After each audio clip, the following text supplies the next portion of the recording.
and today is the day to mulch. But first I want to show you my strawberry plants. They got huge. I planted them about a month and a half ago, two different varieties, and they both have a bunch of flowers on them. So they're in terracotta pots, and I want something to overwinter, so I ran down to the store and picked up these two plastic pots. So hopefully they'll overwinter. But I know the old saying, if the pot freezes, so does the plant. So anyway, one of the first places I want to mulch is over here. It's underneath my maple tree, and the tulips and daffodils aren't gone yet, but I'm tired of looking at it because it's looking so drab and dead. I have about 10 or 15 potted plants I want to put in here. I'm still waiting on those big purple alliums to come up, but I don't think they are this year because it's getting pretty late. I did half of it already. I don't know if you can tell in the camera, but look at the difference. It looks so much better. I used the red mulch around here. So I'm going to do this side a little bit more and then finish the other side. I've gotten the helicopters picked out of here. I don't know what you guys call them, whirligigs or whatever, but thousands of them. I spent about 15 minutes trying to get a lot of it up, because if you mulch it over, what do you think you have by next month? But anyway, back here where my iris bed is, I want to clean out a lot of the honeysuckle, and then there's 42, I think, stones down that need to be straightened out. I've already planted some coleus and some petunia in that hanging basket. And then there's one lonely little iris sticking out of the bed. I want to dig up the clump and push it back because there's a space back there for it. And like I said, clean it all out of all the honeysuckle and then mulch it over. There are two more flower beds up front that I want to do. So let me get started.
And this bed is done.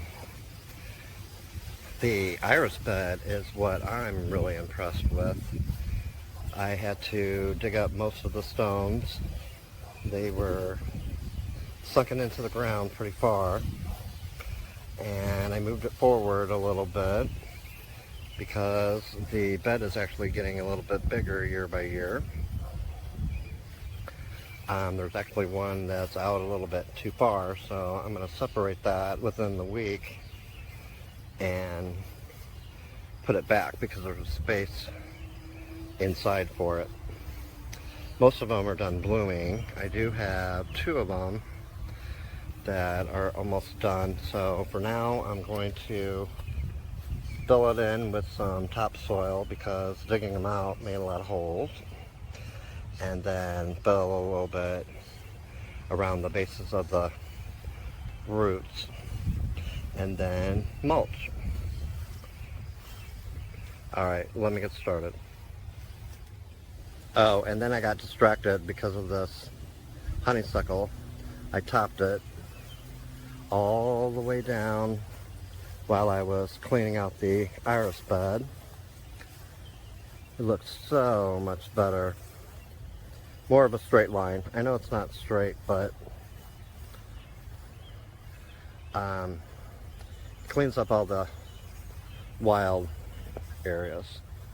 And then back here I'm removing, I don't know if you can see it, there's a little tree here, and then my whole backyard needs to be trimmed up. I started over there last year over in that back left corner, but this year, since I'm doing the iris bed, I started on this side.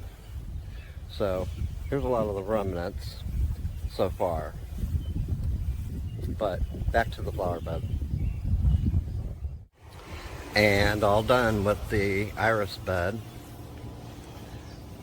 Over the past couple years, I let the honeysuckle grow into the bed and throughout because it actually looked kind of nice. Side note, the honeysuckle is blooming right now.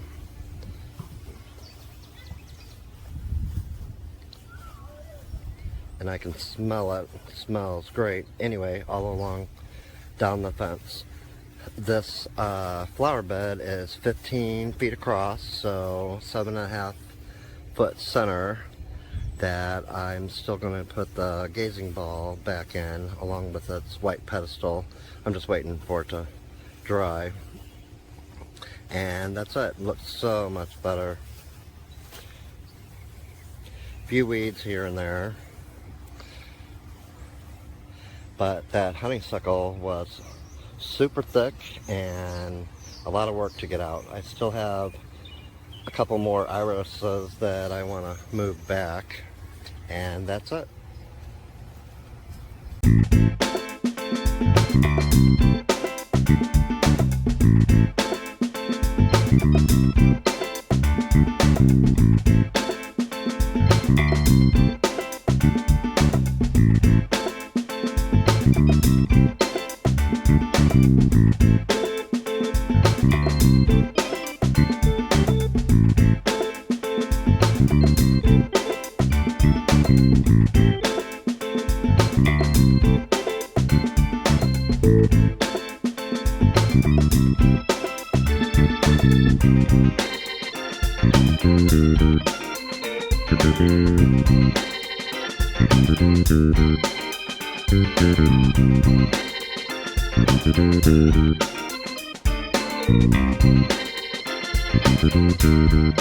Thank you.